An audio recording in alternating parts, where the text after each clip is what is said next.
Hey, Roadrunner fans, Brian Rowan here, Executive Director of Athletics at RCGC, joined in the Chaparral by Gus Ostrom, Sports Information. Gus, thanks for coming back on the show. Glad to be here. It's been a very good winter of 2019 so far. Yeah, we're here to talk about winter sports. We've got a lot going on.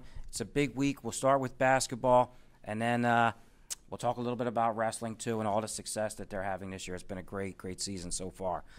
This week, biggest night of the year for us so far, I would say, is Tuesday night. Men's and women's basketball travel to Middlesex. Middlesex is on the upswing in men's basketball. Right. They're second in the region, second in the conference right now. The Roadrunners ranked number 8 this week. Men's basketball, that's going to be a huge game Tuesday night, 7 p.m. That's something you have to mark on your calendar. Yeah, absolutely. Middlesex, anytime we're on the court with them, it's big time, close games. I expect a very close game, especially on the men's side, coming up there. We had a very solid game against Middlesex earlier in the year, and won, a little bit better than I expected, but Middlesex has improved, so I think this is going to be a real showdown. Sure. Cavernous gym up there, gigantic gymnasium, sometimes hard to shoot, not a hardwood floor. You have to get used to those things when you go up there to play, and sometimes it takes get a slow start, but hopefully the men will come out to a good start like they have in most games. So that's Tuesday night. Mark it on your calendar. That's a big one, 7 p.m. Look for some updates on social media. That's a big one for the region tournament that's coming up for them. Thursday night, basketball doubleheader at Mercer. And then Saturday, we're back home for the end of the week on 12 and 2. Women basketball at 12, followed by the men against Passaic. Gus, the women's team now getting back to, we think, full strength. They have Nyana Saab back. Tell us a little bit about what you're expecting from them this week. Yeah, they've been slowed down by some injuries this year, but they're a very talented team regardless, okay? And they've also had a nice addition with Nikita Acker. She's really has a solid shot. She runs the floor well. She's had a solid last couple of games.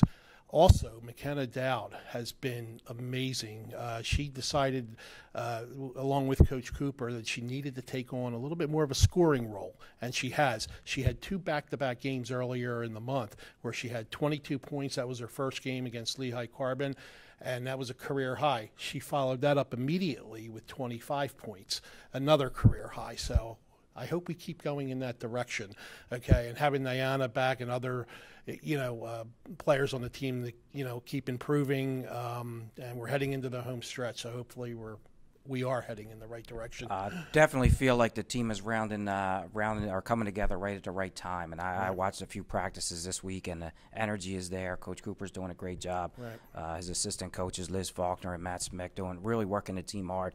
And see some stuff on social. They really have that team spirit. You mentioned McKenna Dowd. You've recently had a chance to talk to her. Big announcement. McKenna Dowd will represent us on National Women and Girls in Sports Day as our RCGC Woman of the Year. She's featured on our website right now. 3-sport athlete here. Think about that. She's also the president of our brand new Student Athlete Advisory Committee. Gus, you spoke with her a little bit about that. Yeah, she's just an amazing young woman. I don't know what else to say. She does everything, from on the court, obviously, and in all her sports that she participates in. Of course, that, and I'm sure our viewers know, she comes from a very competitive and athletic family. Her brother Mike is here, and the twin brother Mike, and those two are very competitive with each other. I don't even want to get into that, okay? But they're very competitive. And off the court, outside of any of the athletic field, she's just an amazing person in the classroom, helps out with a lot of activities. She's going to be a successful young woman, once she graduates here, and her 4-year, college as well. Absolutely. So we'll have a lot on her being named our Roadrunner Woman of the Year. Big time honor for her, and the whole family's been great to have through the program. Right. Her 2 older sisters and Michael that you mentioned. Just a great additions, and they're folks that come to all the games, which we also really appreciate. Gus, let's turn it over to Roadrunner Wrestling. They've got this weekend off. Many teams do that to get ready for the districts. Districts in 2 weeks now at Lackawanna College, out in Pennsylvania. Far ride. We'll stay overnight. Looking forward to, the goal is to qualify 10 for nationals. It'll be very difficult with the competition. But just talk a little bit about the culture and what you've seen under the first year for Dan Antonelli. Yeah, I had a chance to interview Dylan Skidmore on that in particular. He's been with Coach Antonelli from high school through here at RCGC. The culture has been amazing. He said says that Coach Antonelli is very easygoing, but he said not to let that fool you.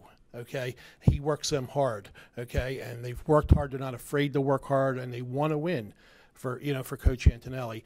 You mentioned about maybe qualifying 10, and Dylan mentioned that in an interview with me as well.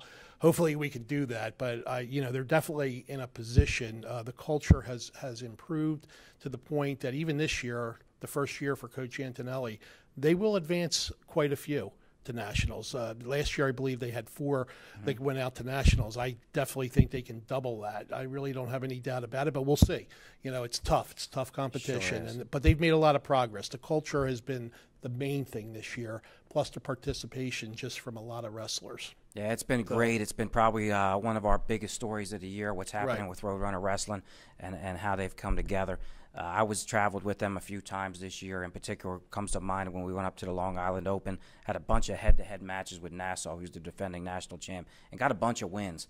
That was when I think a lot of people probably in our region, in our district, took notice of the team. So we're looking forward to a great finish for them, and we'll be out there at districts to cover the whole thing. And on that point, Brian, I believe that other programs have noticed. There's no question about it. It's important that not only our program, succeeds, RCGC's program succeeds, but others, as well. The sport of wrestling, its participation's been a little bit, tough all over, and this has just been such a boon.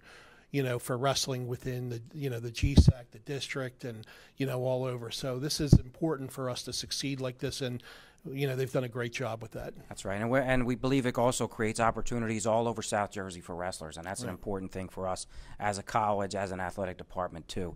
Look for, also coming up on our website, look for an interview with Dylan Skidmore in a Roadrunner Spotlight, also one with Jared Carr. So we're going to have a lot of wrestling preview as we get ready for districts, and then hopefully advance all those 10 guys to nationals. Thanks for coming on, Gus. Thank you. And Roadrunner fans, look forward to another big week. Thanks for joining us in the Chaparral.